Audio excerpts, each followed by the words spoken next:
Good day, everybody. As you can see, I am in a neck brace, but even astrologers are not protected from the retrogrades. We just understand why certain things happen to us. I'm now going to read you my June newsletter. So sit back, relax, and find out why things are happening. Okay, so now I've actually titled it Retrogrades on Steroids. And this is how I start. Oh my goodness me. May was as challenging as it could possibly be, and in a big way. So many issues cropping up and just not going away. Why, we ask?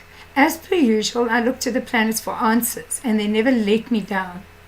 The outer planets, Jupiter, Saturn, Neptune, and Pluto, move very slowly. This is why their retrograde cycle is agonizingly long. The upside is we have time to sort out any issues that arise. They seem to build up slowly as they come to light. Then we have the long, slow path ahead as we face them and finally sort them out. The issues that come up in many cases are situations you are avoiding, truths you have not wanted to face, and realization that life as it is, in many cases, is not serving you well.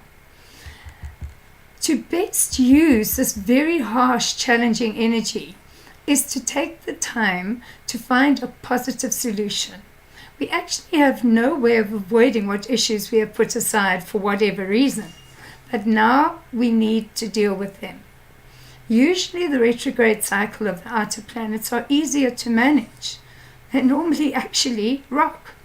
But this time around they are all in the same degree, creating power energy. As these four giants are in cahoots with each other and all speaking the same language. So this is like, as I say, retrogrades on steroids, really forcing us to do something. And we'll read now what. Jupiter is a planet with tremendous energy to bring about growth. And being in his own sign, the most expansive of all signs, this brings about a time when we all have the ability to grow exponentially and have been doing so. But now he is retrograde, and this growth phase we have enjoyed has come to a grinding halt and is retracing its steps. This means we need to step back and relook at projects, ideas, and all the things in our life that have brought about exciting, huge growth. During Jupiter retrograde cycle, it is time to strengthen any weak areas that can arise from such vast expansion. In some cases, we may need to completely restructure part of our lives, our goals, and our paths, even our projects. This is not just a Jupiter thing, but with Jupiter working together with Saturn, a disciplined planet in the sign of Capricorn, the author of structure, re-evaluation is key to find our inner peace. Many of us are feeling helpless and stuck. Very busy, yes, but stuck in a life we are not enjoying. Now bring in Pluto, a planet that through change can bring about huge evolutionary energy, but can be restricted by Saturn. This brings about suppression, which eventually erupts into an explosive, damaging energy that brings death and change. Horrible, I agree fully. So what is the way out, you ask? That's what my students ask me. What is the way out? This is a time where we need to look at all our resources in a conservative way to understand what it is we want to achieve. If we are blocked in any area of life, find the resources you have to slowly and conservatively evolve your life. Find another way, but do it slowly.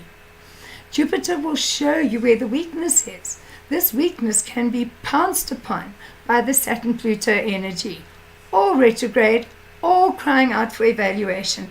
In some cases, a complete reversal of your plans and future goals. If you have been burying your head in the sand, oh well, you will have to yank it out to see what is happening around you. The best way is to face your own truth and to become practical about how you can make a positive change.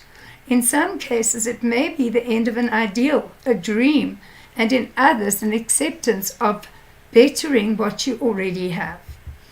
I am seeing so many clients who are very unhappy in their current careers.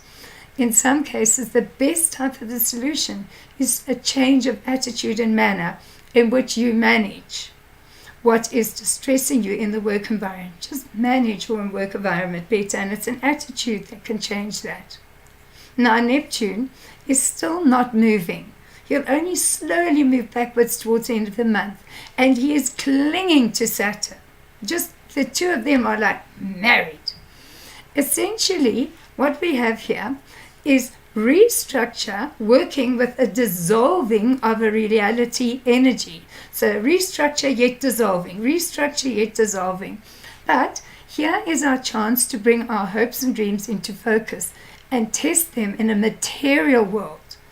If the idea dream is not valid, it will be restricted. On the other hand, if you are holding on too tight to what you believe is a security blanket, it'll be ripped away. So you can face your vulnerability and see how disillusioned you are with your own life, with people around you. This is a time where we are forced to face our truth. Neptune and Jupiter are also connecting and will be clashing all month. Their connection is a clash. Beware, as false optimism could become your enemy.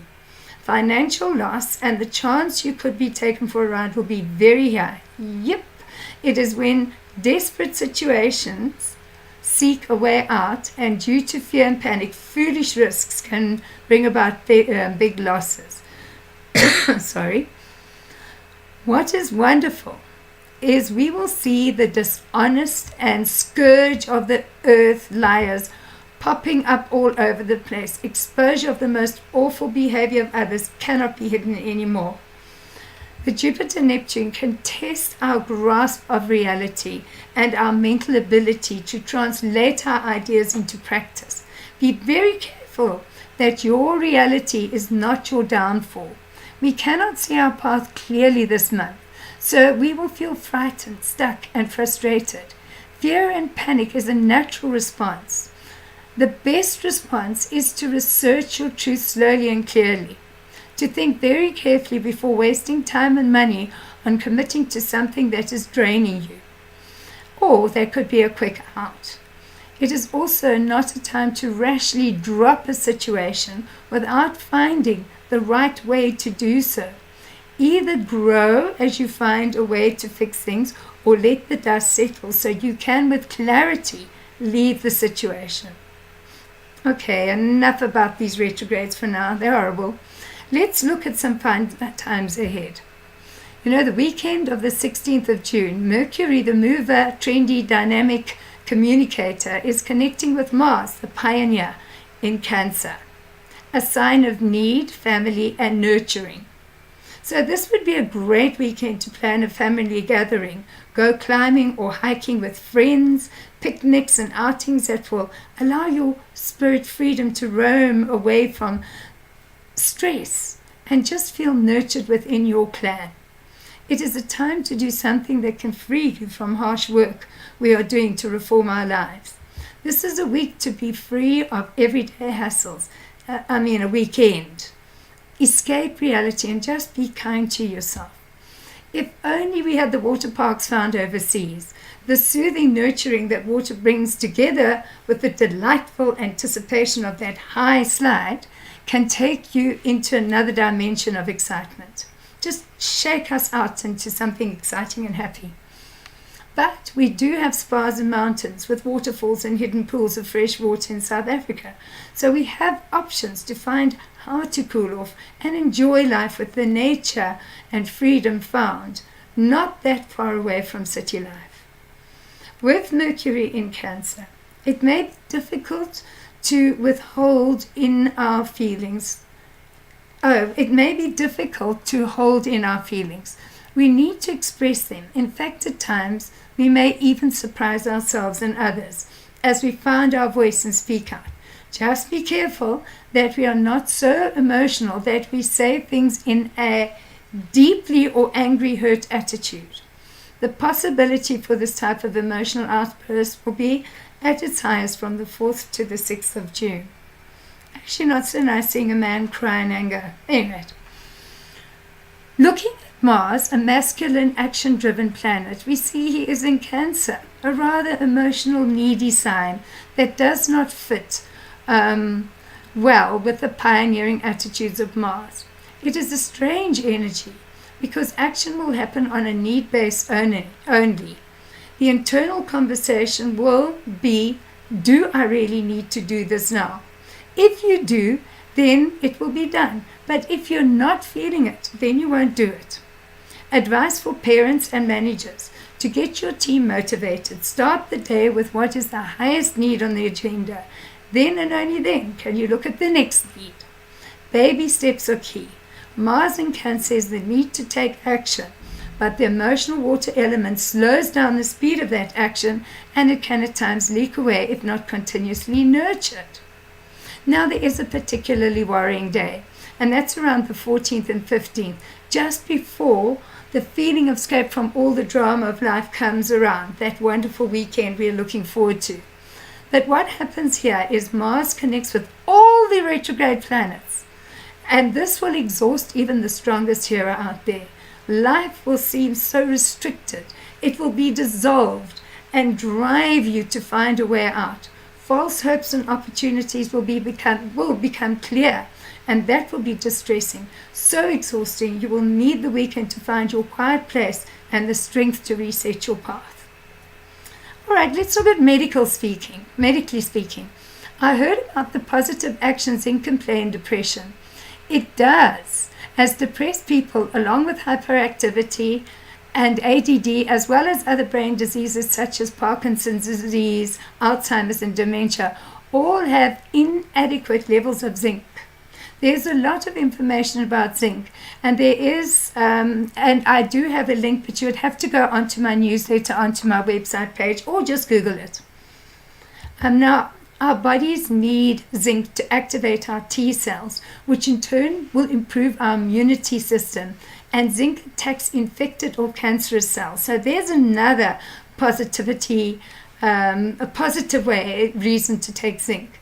Zinc is found in nappy rash creams, so it's effective in shallow skin wounds and essential for the regeneration of cells. What was fascinating to me, I know it's weird, but the role zinc plays in infertility. A diminished zinc count may be a risk factor for low quality sperm. So ladies, this is good news. Pack zinc into your husband's diet and get those swimmers going.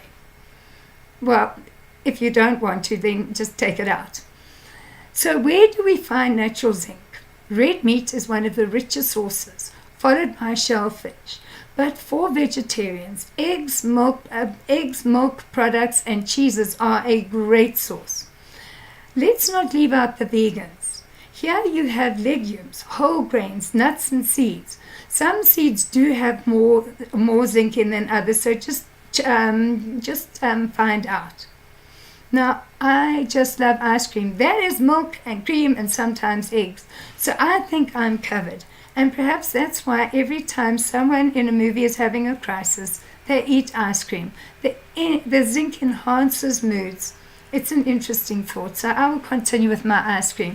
Till next month, cheerio everybody.